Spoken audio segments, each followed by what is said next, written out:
What exactly is an algebraic expression? In algebra, we deal with variables. And so something of the like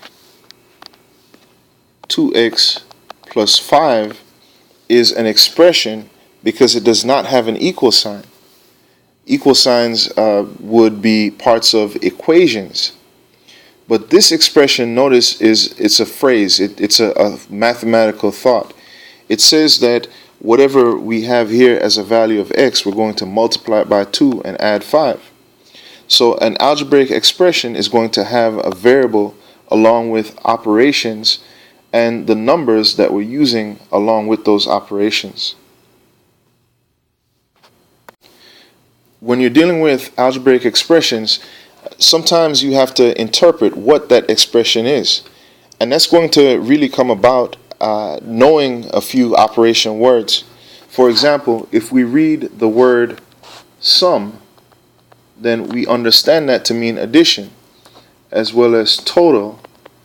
And I'm sure you can come up with several other words that would mean the same thing. For example, increased by, and so on.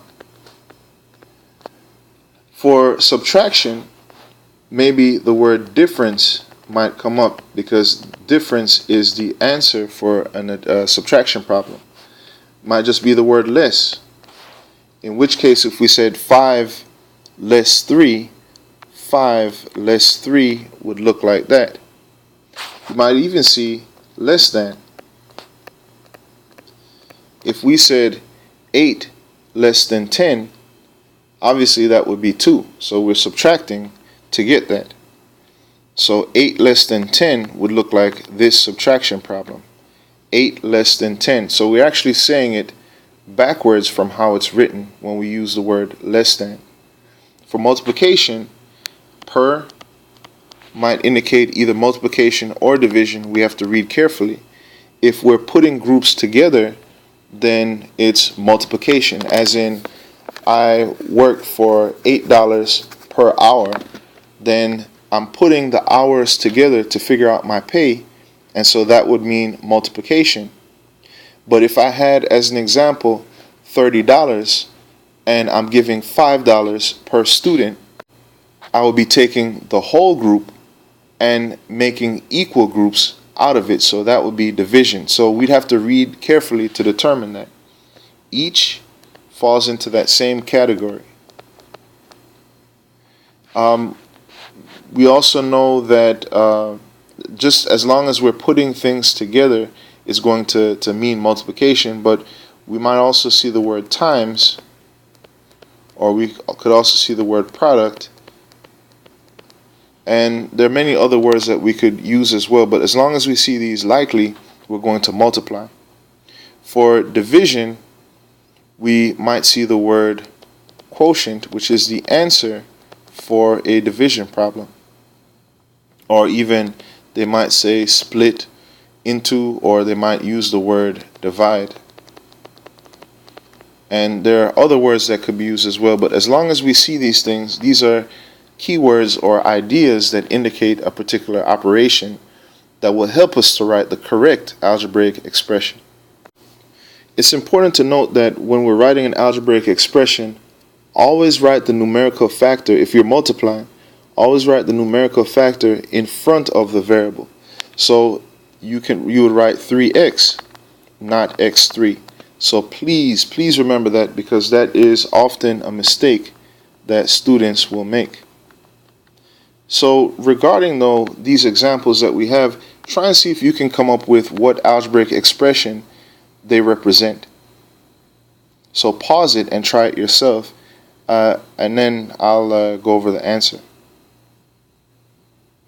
So in the first one, we're going to go piece by piece and interpret this. So 12 more than is going to indicate that something is increasing, so we're going to add a number. We don't know what number, so that's our variable. So 12 plus x, or x plus 12. Difference is a keyword indicating subtraction.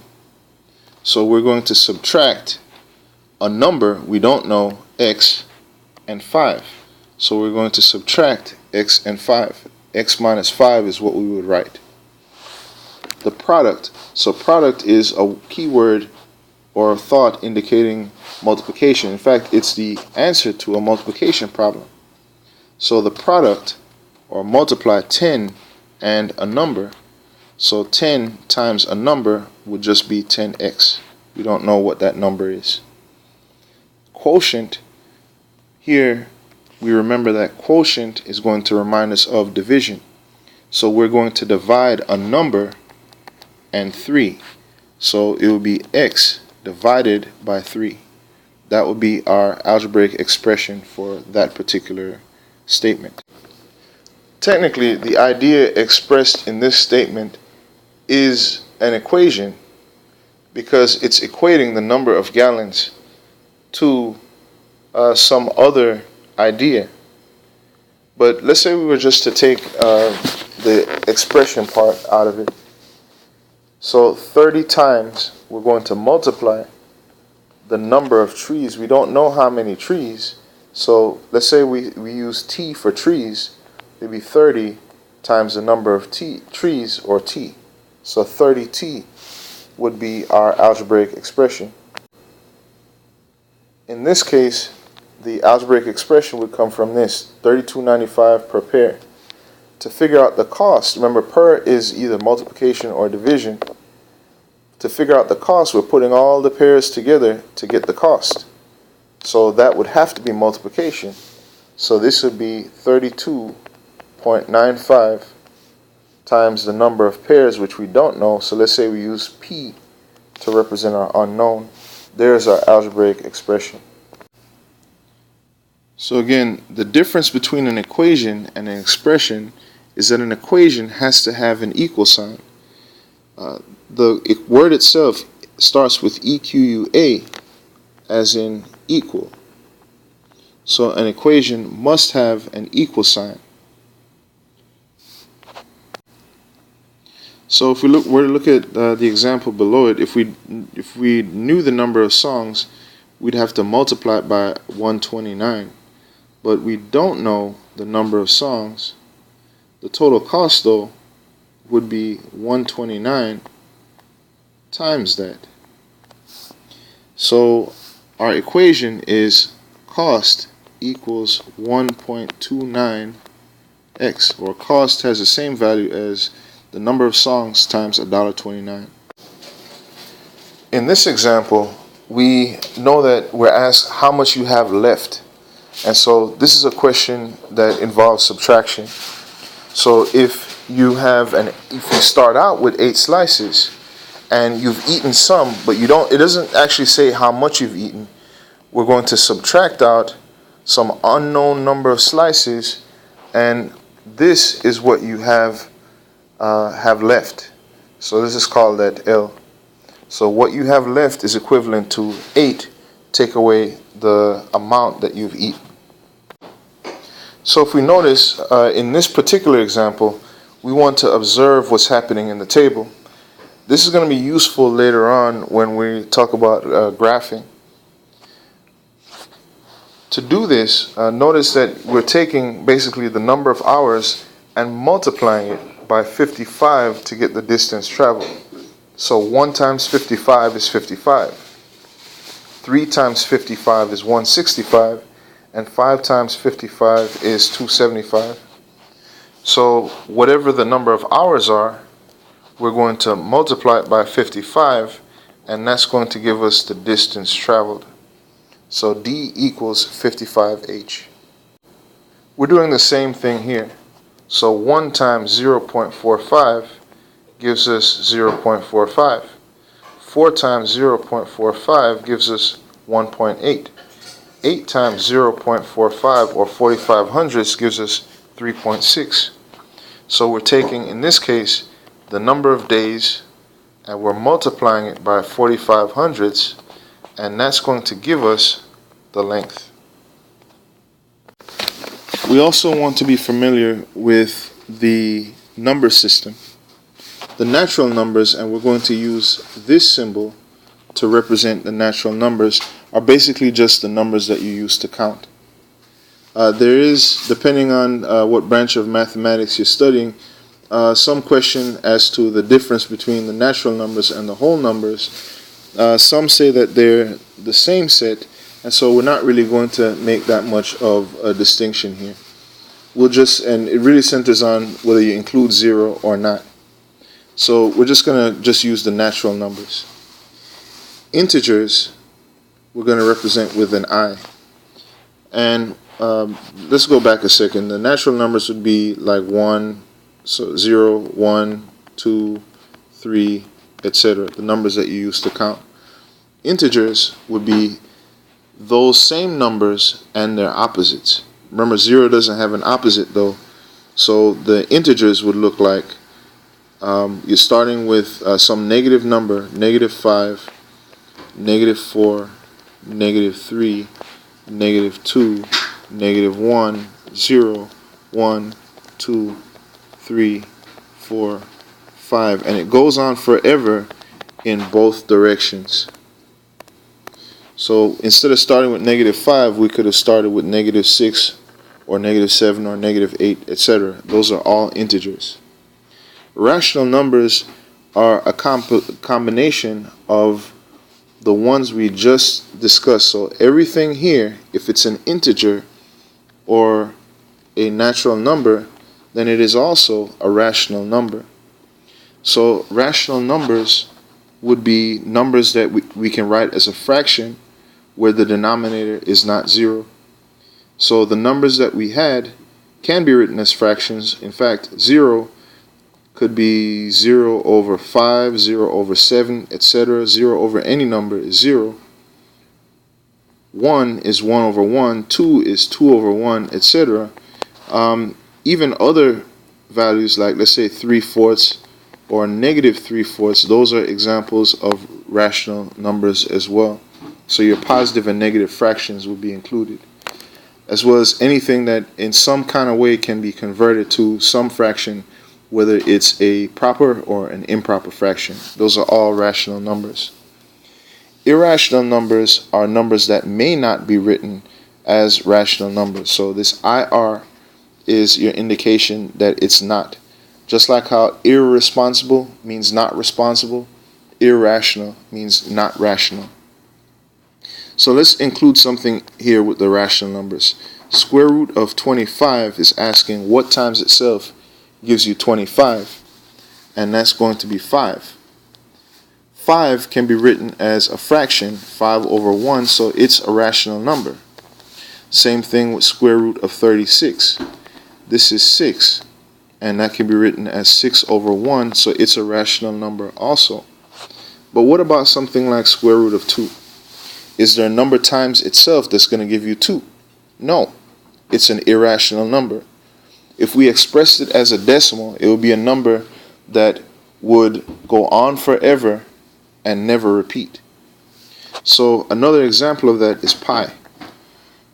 So pi is 3.141592, etc., etc. It goes on forever but never repeats. Square root of 7 is another irrational number.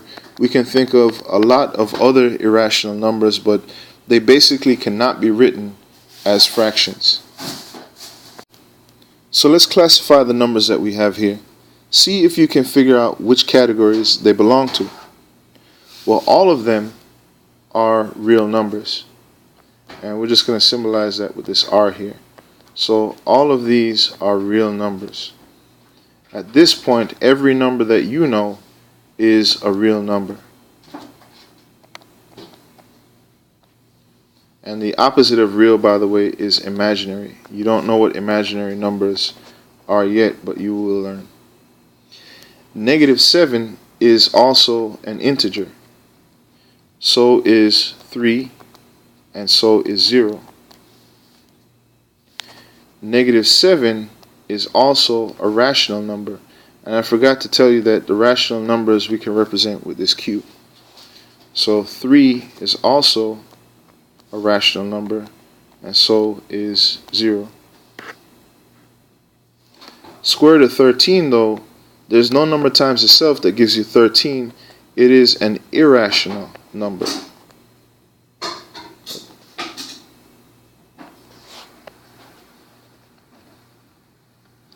And we're going to symbolize the irrational number this way.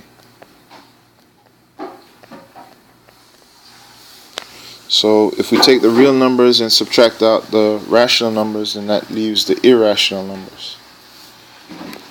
So for 1/2 though is also a rational number because it is a fraction.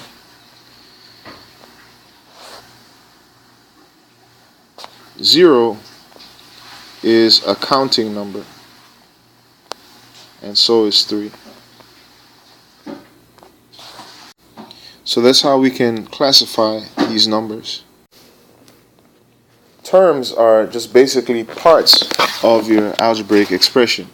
For example, if we have 3x plus 5 plus 2y, there are 3 terms in this expression.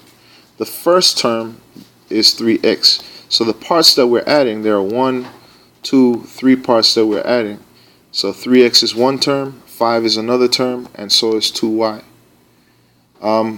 It's either a part we're adding or subtracting. If I added another term in here, let's say minus 9z,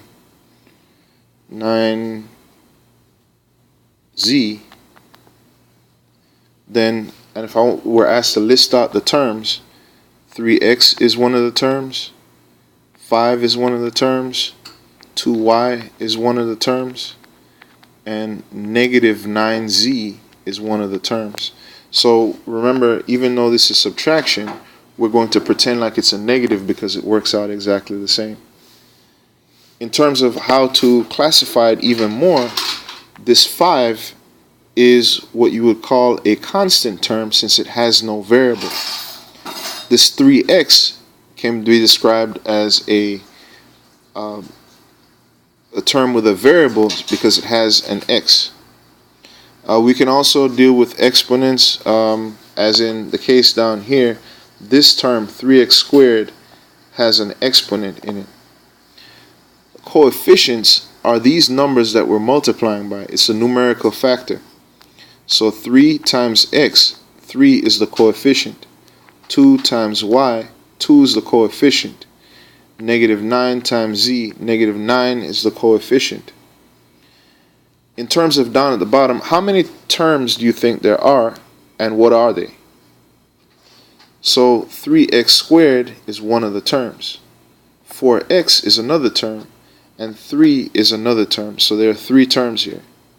Were we to classify them, this 3 is a constant term, this 4x has a variable in it, and this 3x squared is another term as well. So we have 3 terms in this expression. So let's say we were asked to identify the following components for each of these terms. For 7x to the third, 7 is the coefficient, the exponent is 3, and the variable is x. For negative 8x squared, negative 8 is the coefficient, the exponent is 2, and x is the variable. For 2x, 2 is the coefficient, x is the variable, and it doesn't look like there's an exponent, but there actually is. It's 1. Anything raised to the first power is that same number. Negative 3x squared, negative 3 is the coefficient, x is the variable, and 2 is the exponent. For 7x, 7 is the coefficient, x is the variable, and again it looks like there's no exponent, but we know that it's really a hidden number. It's really 1. Anything raised to the first power is just that same value. For x to the fifth, so it looks like there's no coefficient here, but we remember that 1 times any number, for example 1 times 5 is 5, 1 times 7 is 7, 1 times 8 is 8. So 1 times x is x. Let me rewrite that. 1 times x is x. So what that means is that when we see x, we can replace it with 1x. 1x has a coefficient of 1. So if we see x, it really has a coefficient of 1. And it doesn't matter if there's a variable or not. If it looks like there's no coefficient, the coefficient is really 1. So here, for x to the 5th, the coefficient is 1. The variable is x, and the exponent is 5. Like terms seem like it's difficult, but it really isn't. If you think about a situation where maybe people are stuck at an airport, and the airline, out of just kindness, decides to put everybody up in a hotel. Would it make sense for them to just randomly assign people to rooms? Or would it make more sense for them to put families together and like individuals together? So if we think about it, that would make more sense. Like terms basically just means the ones that are in the same family. And if you think about what is it that makes most people in the same family alike, is that they share, for the most part, there are some differences, but for the most part, they share the same last name.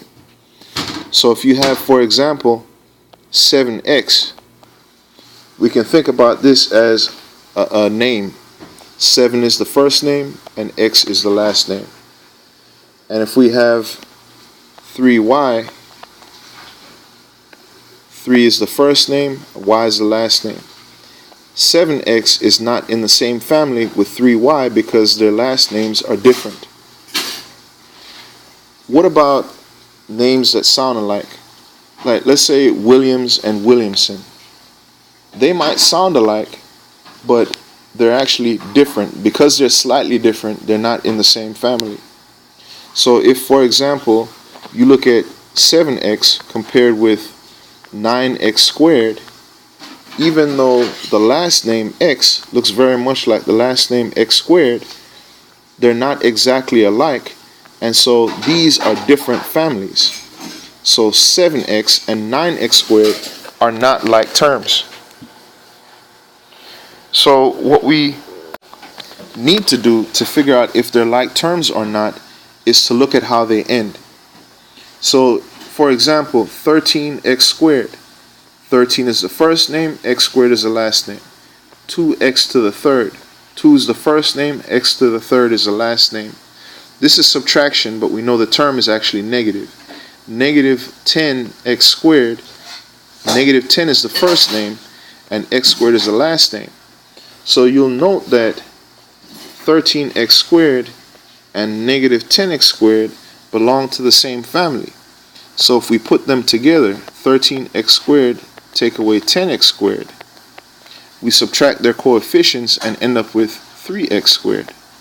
So if we wanted to simplify what we have here, it would be 3x squared plus 2x to the third.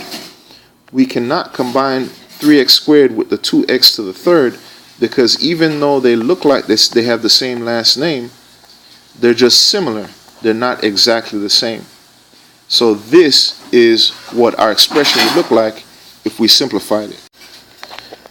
As we said before, like terms can be added or subtracted. So for example, let's justify that. 3x really just means 3 x's. So x plus x plus x is the same as 3 x's. This 5x is really, and we're adding it, this 5x is really x plus x plus x, that's 3, 4, 5. If we look at it, we have here 1, 2, 3, 4, 5, 6, 7, 8 x's. So this is really equal to 8x. So to add like terms, we're just going to add the coefficients and keep the last part the same. So if we were to apply that to our second problem here, 3 and 8, we're going to subtract them. 8 minus 3 is 5, and the last name will remain exactly the same. For the last one that we have down at the bottom, we're going to combine our like terms as well. M to the third and negative 7m to the third end exactly the same way. They have the same last name. Remember, the coefficient of m to the third is really 1, because it's 1 times m to the third. 1 times anything is going to be that same value. So what we have down here is equivalent to 1m to the third take away x to the third minus 7m to the third. So if we combine our like terms, 1m to the third minus 7m to the third, we're going to subtract the coefficients. So 7 from 1 is a negative 6. So 1 take away 7 is a negative 6. So we end up with a negative 6m to the third for these two. So we combine this, and we end up with negative 6m to the third. We still have this subtract x to the third right here. So subtract x to the third. So our expression would be equivalent to negative 6m to the third take away x to the third. In terms of combining like terms, it's something that could be useful in this word problem as well. For example, there are 5 friends. We could think about it as each person is paying $4.45.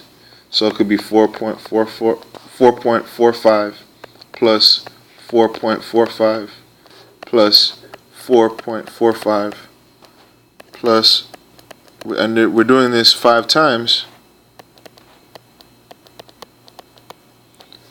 It would be kind of like saying it's the same thing 1, 2, 3, 4, 5 times. Like saying x plus x plus x plus x 5 times. As we looked at before, this is really 5x, because we have 5 x's. In other words, it's equivalent to, instead of adding it 5 times, it's just 5 times that number. So to answer this question, we're really just doing 5 times $4.45. I know we would have done that anyway, but we just want to make the connection with like terms and why it makes sense. In this case, we could use what we just discussed, combining like terms, but let's just go ahead and consider this the normal way. So 4 apples at 40 cents each, where it means that we're making equal groups, so we're going to have to multiply. We're putting them together, so it's 4 times 40 cents, or 4 tenths. We're going to add that to the cost of the oranges, 6 oranges, and each orange is 30 cents, or 3 tenths of a cent, plus the 4 peaches that are 35 cents each,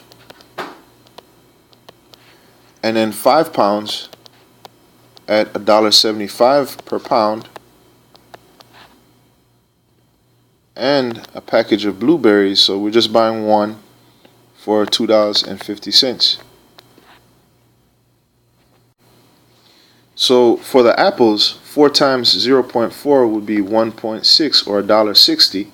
So the apples would cost $1.60.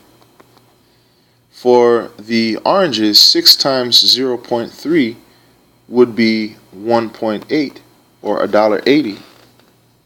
For the peaches, 4 times 0.35 would be, let's see, $1.20 plus 20 cents would be $1.40. It would be 1.4, or $1.40, plus the cost of the grapes. So 5 times 1.75, $8.75 for the grapes, and then $2.50 for the blueberries. They ask which fruit would cost the most. So $8.75 is a lot to pay. So the grapes would cost the most? Which fruit would cost us the least? Let's see, $1.40 is the smallest amount that they would have to pay, so the least amount would come from the peaches. In terms of the total cost, it would be $16.05. Some other information that would be important is to know what a matrix is. It might not come up that often in Algebra 1, but it will come up later on. A matrix is basically a rectangular arrangement of numbers in rows and columns. So this is an example of a matrix. We can add or subtract matrices, and basically what that means is that each row or column, we would add the corresponding or matching row and column in the other matrix to come up with its sum. We would do the same thing for subtraction. So in terms of what that would look like, to add this matrix with this matrix, we would look at the matching or corresponding numbers. So 3 plus a -2 is what we would do. 4 plus 6 we would do. 4 plus 0, 9 plus -5, and then we will put the answer in another matrix with the same dimensions. So 3 plus -2 is 1. 6 plus 4 is 10. 4 plus 0 is 4. And 9 plus -5 is 4. So that is the answer for the resulting matrix. In terms of subtracting them, we would go the same way. The 0, we would subtract 9 from that. 5, we would subtract 12 from that. 7, we would subtract a -1 from that. So here's what our answer would look like. We know it's going to be another matrix. 0 take away 9 is a -9. 5 take away 12 is a -7. In other words, if we have $5 and take 12, then we still owe 7. Or if we have $5 and somebody needs $12 from us, we have to have a -7, or we have to owe 7. 7 take away a -1. So if you have $7 and someone takes away a debt of $1, basically you have money. So you get $8. -8 take away a -3 is going to be a -5. So that would be the resulting matrix.